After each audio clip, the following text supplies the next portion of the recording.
अस्सलाम वालेकुम, welcome to my YouTube channel. और आप लोग सोच रहे होंगे मेरे पुराने व्यूअर्स कि ये तुर्की जाते-जाते अचानक ट्रेन में क्यों आ गई है।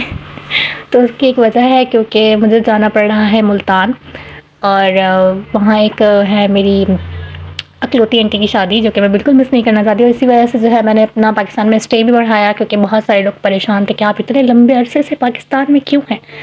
तो भई अपनी-अपनी मतलब मसरूफ़ियात होती हैं, कुछ वजूहात होती हैं। तो उसके लिए मैं जो है अपना स्टे बढ़ा चुकी थी और पहले मेरे भाई की शादी थी, उसके बाद फिर मेरी आंटी की शादी थी जो कि मैं बिल्कुल मिस नहीं करना चाहती थी क्योंकि अगर मैं वहाँ पहुँच चुकी होती और फिर डेट्स आती तो फिर अलग बात थी, मुझे बड़ा अफ़सोस होता। मगर अल्लाह का शुक्र है कि मेरे जाने से पहले ही जो है सब कुछ डेट वग़ैरह उनकी फ़िक्स हो गई और अल्हम्दुलिल्लाह उनकी शादी में मैं शरीक हो सकी। तो इस वीडियो में आपको ज़्यादा कुछ नहीं मिलेगा, सिर्फ आपको व्यूज़ मिलेंगे पाकिस्तानी कराची से मुल्तान तक के सफ़र के। और इंशाल्लाह फिर उसके बाद जो है मैं अपनी तैयारी कंटिन्यू करूँगी तुर्की जाने की इंशाल्लाह। पहले मैंने सोचा था कि मैं ये वीडियो अपलोड नहीं करूँगी, फिर मैंने सोचा कि व्हाई नॉट। और साल किस तरह गुज़रा, कैसे गुज़रा बिल्कुल पता नहीं चला, इतनी तेज़ी से गुज़रा, कामों में गुज़रा। शुक्र है अल्लाह का, हर हाल में अल्लाह का शुक्र अदा करना चाहिए सबको, मुझे भी और हम सबको। अल्लाह पाक सबको तौफ़ीक दे अल्लाह का शुक्र अदा करने की, छोटी-छोटी नेमतों पे। और हम छोटी-छोटी बातों पे परेशान तो हो जाते हैं और बिल्कुल सारी नेमतें अपनी भुला देते हैं। तो इसलिए बेहतर है कि आप जो चीज़ नहीं है उसके पीछे भागना छोड़ के जो चीज़ है उसे एंजॉय करें, उसका शुक्र अदा करें अल्लाह का। क्योंकि जो है आपको नहीं पता होता कि अगले ही लम्हे क्या हो जाए, क्या नहीं हो जाए। तो हर चीज़ पे अल्लाह का शुक्र अदा करना चाहिए और हर चीज़ को एंजॉय करना चाहिए। और जो चीज़ नहीं है उसके लिए परेशान नहीं होना चाहिए क्योंकि जो चीज़ नहीं है वो अल्लाह की रज़ा से नहीं है। क्योंकि अगर अल्लाह की मर्ज़ी होती तो उसके लिए कोई मुश्किल बात नहीं है। क्या वो आपके दिलों का हाल नहीं जानता? क्या वो नहीं जानता कि आप किस चीज़ के लिए बहुत बेताबी से दुआ कर रहे हैं या आप किस चीज़ के लिए बहुत परेशान हैं? वो सब जानता है, मगर उसका एक टाइम प्रोसेस होता है, उसकी एक हिकमत होती है जो कि हम नहीं समझ सकते। और हम बिला वजह ना तो समझने की कोशिश कर रहे होते हैं और ना ही समझना चाह रहे होते हैं। हम बस कहते हैं, ज़िद्दी बन जाते हैं कि नहीं बस मुझे तो यही चाहिए, यही चाहिए। ऐसा नहीं करना चाहिए। कहने में ये बहुत आसान लग रहा है, सुनने में ये बहुत आसान लग रहा है कि नहीं करना चाहिए, जिसके ऊपर गुज़र रही होती है उसको पता होता है, बिल्कुल ऐसा ही है। मगर इंसान कोशिश कर सकता है, इरादा कर सकता है, अल्लाह की मदद इसमें भी मांग सकता है। तो इस तरह से जो है ना आपको थोड़ा सब्र भी आ जाता है और आपको एक सुकून भी मिल जाता है। जो एक अंदर आपकी तूफ़ान बदतमीज़ी चल रही होती है ना, वो एकदम से जो है ना काम हो जाती है और आपको जो है ना सुकून मिल जाता है इस बात का कि ठीक है, कोई है जो हमारी लाइफ को कंट्रोल कर रहा है और वो सही वक्त पर सही चीज़ ज़रूर अता करेगा इंशाल्लाह। क्योंकि ये दुनिया बनाई ही उसने अपने बंदों के लिए है, उसने अपने इंसानों के लिए बनाई है, उसने उन लोगों के लिए बनाई है जो उस पर तवक्कल करते हैं और उन लोगों के लिए भी जो उस पर तवक्कल नहीं करते। तो आपने डिसाइड करना है कि आपने उस पर तवक्कल करना है या उस पर तवक्कल नहीं करना है। तो ये सारी बातें होती हैं, बातों बातों में जो है हम यहाँ तक पहुँच गए हैं। इस वीडियो में ज़्यादा व्यूज़ आपको दिखेंगे और कुछ बातें जो कि मुझे लगा कि करनी चाहिए, क्योंकि अच्छी-अच्छी बातें तो हर कोई कर रहा होता है और अच्छी बातें करनी भी चाहिए, बुरी बातें भी हर कोई कर रहा होता है, जो कि बुरी बातें बिल्कुल नहीं करनी चाहिए। तो इसलिए जो है मैंने सोचा कि कुछ बातें इस तरह से हो जाएँ।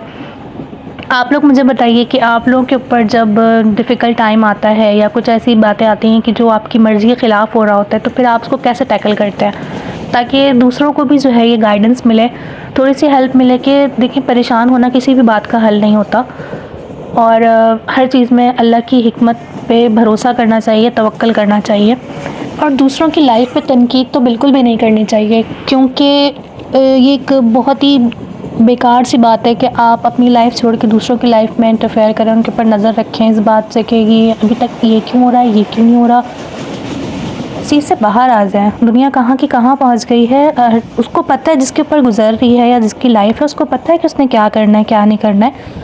तो इसलिए ये चीज़ छोड़ दें कि ये जो पप्पा कुटनियाँ वाह व्हाट अ वर्ड, पप्पा कुटनियाँ जो है वो बन जाती है ना आंटियाँ और अंकल्स भी कि ये जो है अरे ये तो यूँ समझ रहे होंगे वो जिन्होंने ये बातें की और जो ये बातें करते हैं या जिनकी नेचर इस तरह की है, क्योंकि मैं ज़्यादा खुल के इस तरह बोलना नहीं चाह रही।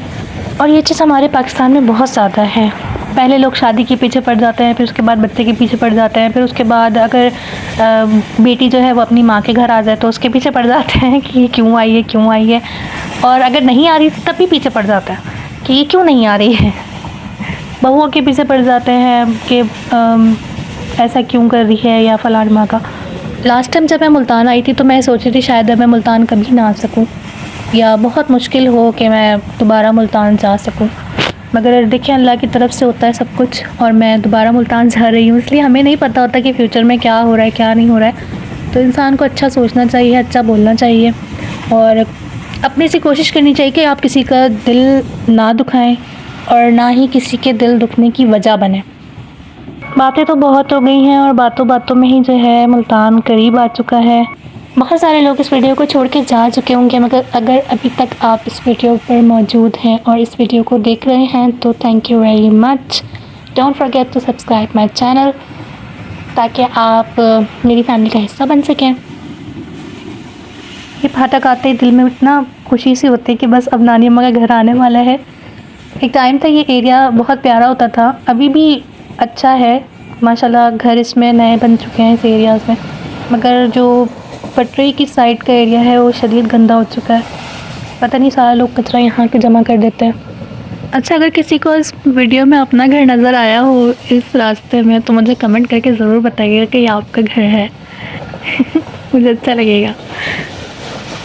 और बस थोड़ा सा ही रास्ता रह गया है मुल्तान आने का।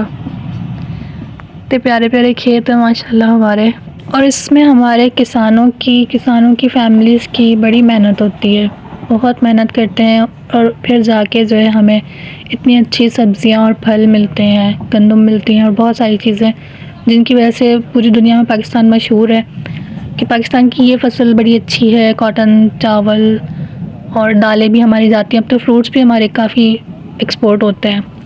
आम जो कि हमारे इतने मशहूर हैं, इन सब के पीछे किसकी मेहनत है? वो हमारे किसानों की है।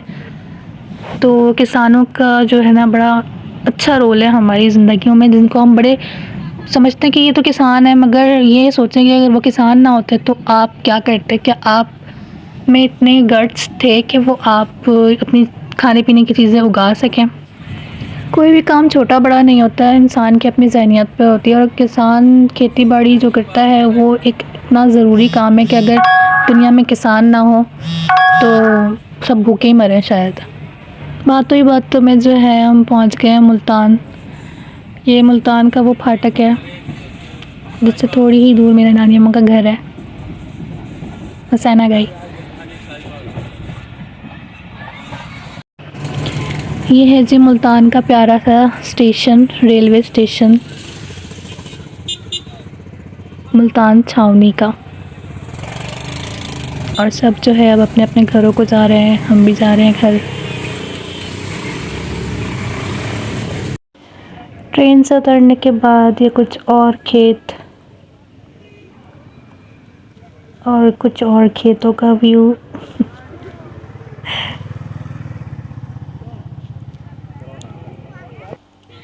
अगर आप लोग अभी तक वीडियो देख रहे हैं तो कमेंट ज़रूर करिएगा।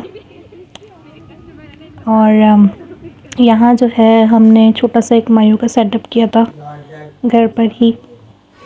और ये वलीमे का दिन, वलीमे के नेक्स्ट डे ही जो है हम कराची के लिए रवाना हो गए थे, क्योंकि वहाँ पे अब और नहीं रुक सकते थे, क्योंकि मुझे जाने के लिए पैकिंग वगैरह भी करनी थी और भी बहुत सारे काम थे जो कि हमने करने थे।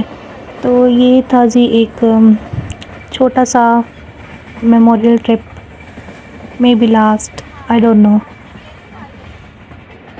मगर अभी तक तो लास्ट ही लग रहा है मुल्तान का ट्रिप।